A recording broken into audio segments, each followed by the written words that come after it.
students, good morning. Happy you all. I hope you all have been enjoying this online education video. So let us continue with the topic.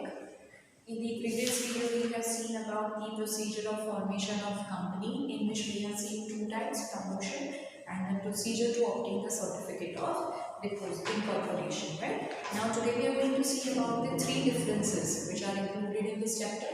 Three differences is: first is difference between partnership and company, second is private and public company, third is cooperative society and company. Let us see the first difference is partnership, firm and company.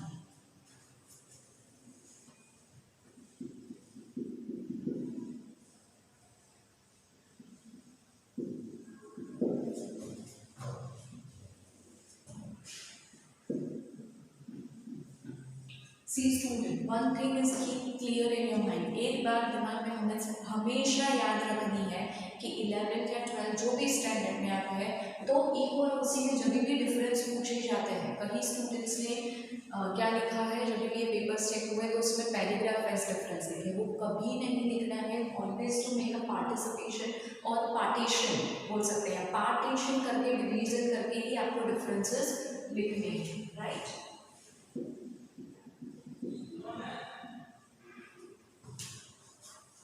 Partnership and company. First is point of difference is establishment process.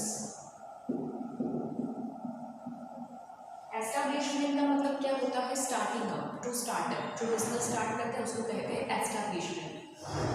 तो partnership firm easy and voluntary registration, no separate legal entity.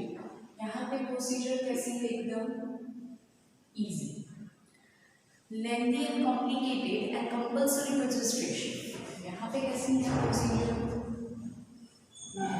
Right, हमने इतने differences या topic देखे उसमें पता था कि easy formation या एस्टैब्लिशमेंट किसका है? पार्टनरशिप में 5, 6, 10, 20 जितने पार्टनर्स इकट्ठे हुए उन्होंने क्या किया? पार्टनरशिप फॉर्म स्टार्ट करना। यहाँ पे आपको कंपनी फॉर्म स्टार्ट करना है तो आपको बहुत सारे डॉक्यूमेंट सबमिट करने हैं, उसके बाद उसका अप्रूवल लेना है, फिर सर्टिफिकेट ऑफ इनकॉर्पोरेशन लेना है, बहुत सारी चीज़ें आपको करनी है। तो यहाँ पे लेंथी एंड कॉम्प्लिकेटेड है, बहुत कॉम्प्लिकेटेड। क्यों कॉम्प्लिकेटेड है? तो वही बहुत सारे डॉक्यूमेंट्स, बहुत सारे अप्रूवल, बहुत सारे प्रूफ आपको सबमिट करवाने हैं, ठीक है। और उसका रजिस्ट्रेशन कैसा है? बहुत ही कंपल्सरी है। आप कोई भी कंपनी स्टार्ट नहीं कर सकते अगर वो रजिस्टर्ड नहीं है, तो रजिस्ट्रेशन इज कंपल्सरी। यहाँ पे रजिस्ट्रेशन कैसा है? वॉलेंटरी, वॉलेंटरी यानी विच इज नॉट कंपल्सरी। अगर आपको करवाना है तो करवा सकते हैं रजिस्ट्रेशन, नहीं करवाना है तो नहीं। Number of members, second point है नंबर ऑफ मेंबर्स।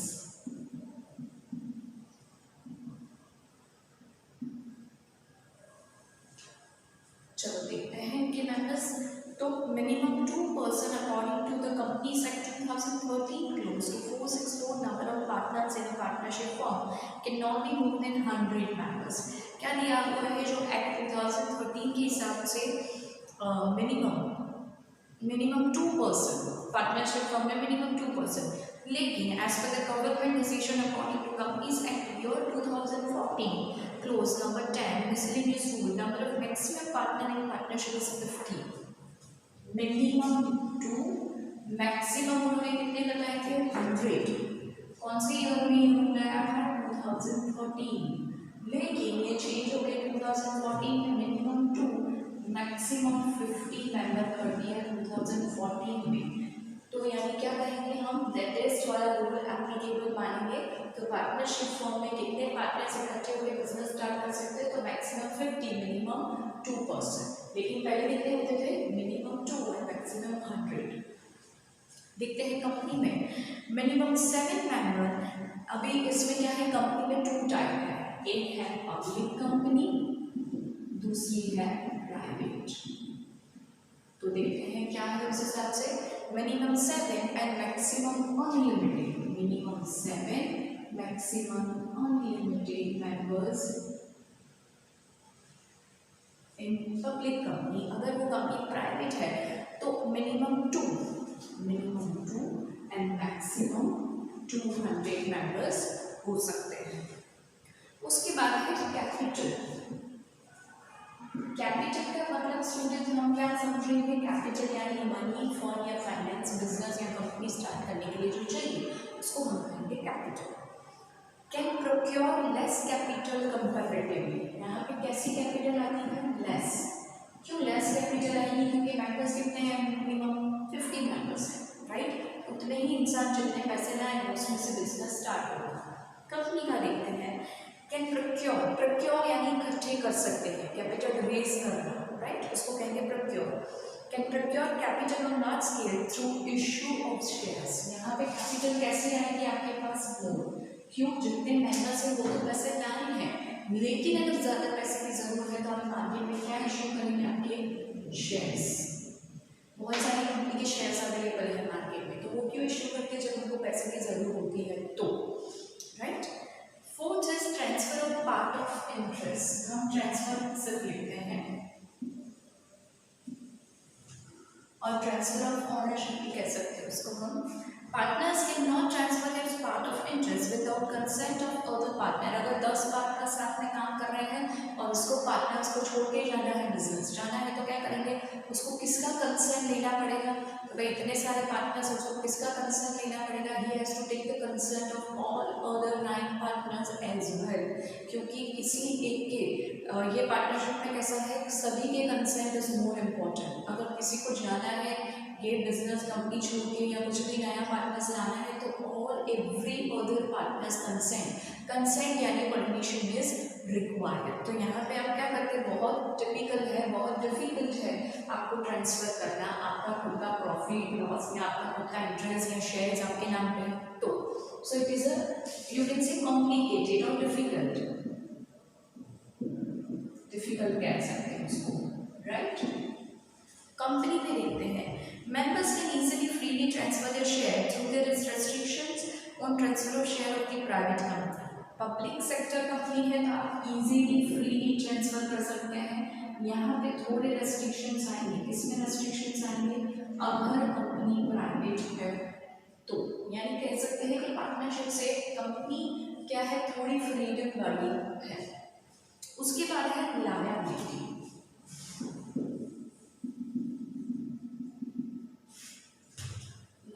देखते हैं, liability of partner is unlimited, partner की लायबिलिटी कैसी है, अनलिमिटेड है। अनलिमिटेड है इसका मतलब क्या हुआ, बिजनेस लॉस या लिक्विडेशन पे आया तो उसको खुद की पर्सनल असेट्स है, उसके खुद के घर, गाड़ी, बंगला, ज्वेलरी सब कुछ सेल करके भी पैसे देने हैं, उसको कहेंगे लायबिलिटी अनलिमिटेड है। और यहाँ पे share holders are not personally liable for the debts of the company by limited liability, यहाँ पे लिमिटेड कैसी है, लायबिलिटी कैसी है, तो लिमिटेड, हमने जितने नंबर ऑफ शेयर्स खरीदे, कंपनी लॉस में गई, उतने पैसे से भूल जाने, ज़्यादा से ज़्यादा पैसे हमको कुछ देना नहीं है, तो यहाँ पे क्या है, आपकी लायबिलिटी लिमिटेड है। मैनेजमेंट कैसा है, तो देखते हैं इसमें management, partners themselves manage the firm, कौन मैनेज करता है, पार्टनर्स, जितने भी बिजनेस के पार्टनर्स हैं वो खुद ही बिजनेस के सारे एक्टिविटीज करते हैं, इवेंट्स करते हैं, तो वो खुद ही मैनेज करते हैं। Management of company is done by the directors elected by the share holders, यहाँ पे सारा काम होता है डायरेक्टर्स, जो मूवी और शूटिंग और मूवी बनाते हैं वो डायरेक्टर्स की बात नहीं हो रही है स्टूडेंट्स, यहाँ पे कंपनी डायरेक्टर की बात हो रही है, जिसका काम है हेड अथॉरिटी पे बैठे हैं और उनका काम है कंपनी को अच्छी डायरेक्शन देना और कंपनी की सारी चीज़ों को देखना, वो है डायरेक्टर। उनको किसने बनाया डायरेक्टर, तो शेयर होल्डर्स ने। शेयर होल्डर्स यानी कौन, हम जिन्होंने कंपनी के शेयर में इन्वेस्ट किया है हम कहेंगे शेयर होल्डर्स। उसके बाद है लाइफ,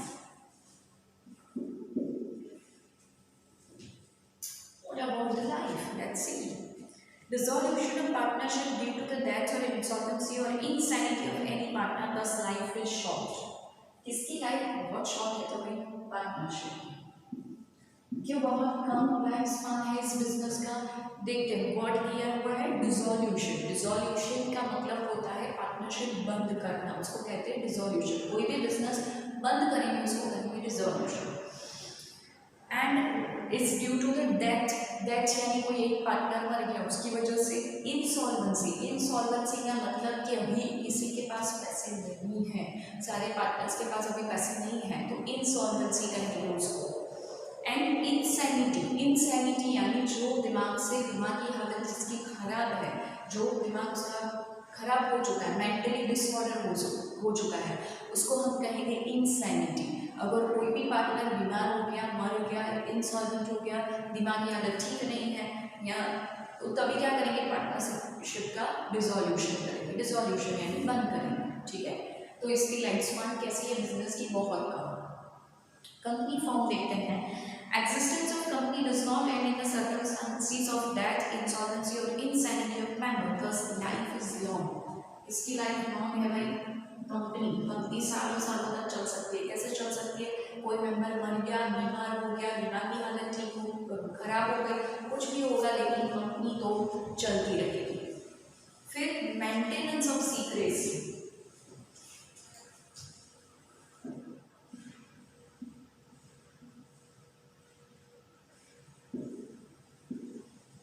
सीक्रेसी का मतलब सिंपली समझेंगे हम, सीक्रेट्स, बिजनेस के सीक्रेट्स मेंटेन करना।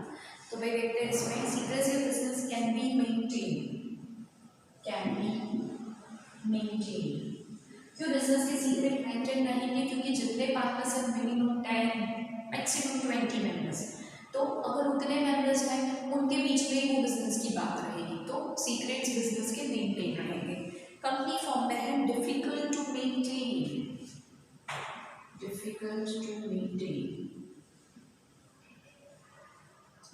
क्यों डिफिकल्ट टू मेंटेन करेंगे, क्योंकि मैक्सिमम 200 मेंबर्स है, इतने सारे मेंबर्स के बीच में बात करना, और वो किसी और 10-20 जन की बात करेंगे तो मार्केट में उनकी बात स्प्रेड हो जाती है, राइट।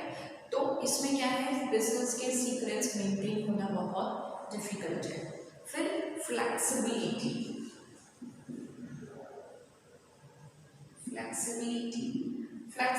का मतलब स्टूडेंट्स होता है a person who can change him और हरसेल्फ अकॉर्डिंग टू सिचुएशंस और सर्कमस्टांसेस। तो देखते हैं, it is a flexible partnership. कैसा है, फ्लेक्सिबल है, क्योंकि अगर किसी ने डिसाइड किया कि ये पार्टनर ऐसा है, बीमार है, कुछ है, तो हम पार्टनरशिप फॉर्म का टाइमिंग है, जो भी है चीज़ें चेंज कर लेते हैं, XYZ कोई भी छोटा डिसीजन। लेकिन कंपनी फॉर्म में फ्लेक्सिबिलिटी डिफिकल्ट है, क्योंकि आपको कोई एक डिसीजन लेना है, इतने सारे मेंबर्स को बुलाना, मीटिंग करना, फिर डिसीजन लेना है, it is very difficult to be flexible. जो चल रहा है उसको चलते देते हैं कंपनी फॉर्म में। फिर personal contact.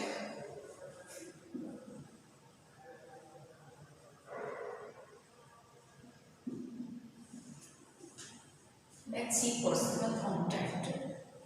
Partners can maintain direct contact with employees and customers. क्यों ये पर्सनल कॉन्टैक्ट मेंटेन कर सकते हैं, क्योंकि मिनिमम बहुत कम मेंबर्स हैं उनके साथ काम करने वाले, तो उनके साथ पर्सनल कॉन्टैक्ट रह सकते हैं, फैमिली रिलेशन जैसा मेंटेन कर सकते हैं। यहाँ पे need of such a personal contact, इतनी बड़ी कंपनी में कौन कब आया, क्या किसने किया, क्या उनके लिए डिपार्टमेंट्स होते हैं, तो यहाँ पे personal contact is not maintain. अब जो लास्ट है वाइंडिंग अप।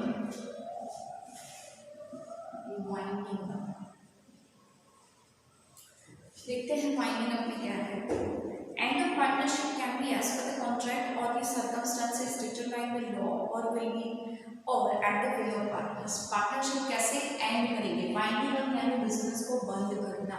तो भाई क्या किस हिसाब से करते हैं, पार्टनरशिप कॉन्ट्रैक्ट में पार्टनरशिप फॉर्म स्टार्ट होती है कॉन्ट्रैक्ट के हिसाब से। अगर कॉन्ट्रैक्ट में मेंशन किया है हम 10 साल 20 साल 30 साल तक काम करेंगे, उसके बाद अलग हो जाएंगे, तो उस हिसाब से बिजनेस बंद हो जाएगा। और एल्स किसकी विल दिया हुआ है, वर्ड WILL, विल यानी उसका मतलब कि किसकी इच्छा पे पार्टनर्स खुद अपने हिसाब से बैठ के डिसाइड करें कि अब ये पार्टनरशिप फॉर्म हमें बंद करनी है, तो बंद हो सकती है। कंपनी फॉर्म देखते हैं। Winding up of companies through fulfilment of law, यानी लॉ यानी रूल्स रेगुलेशन के हिसाब से कंपनी को हम बंद करेंगे। हम ऐसे ऑन द स्पॉट किसी का भी डिसीजन लेके हम बंद नहीं करेंगे, राइट। तो ये हमने जो देखा वो था difference between partnership and company. हम नेक्स्ट वीडियो में जो देखेंगे वो difference of private and public company.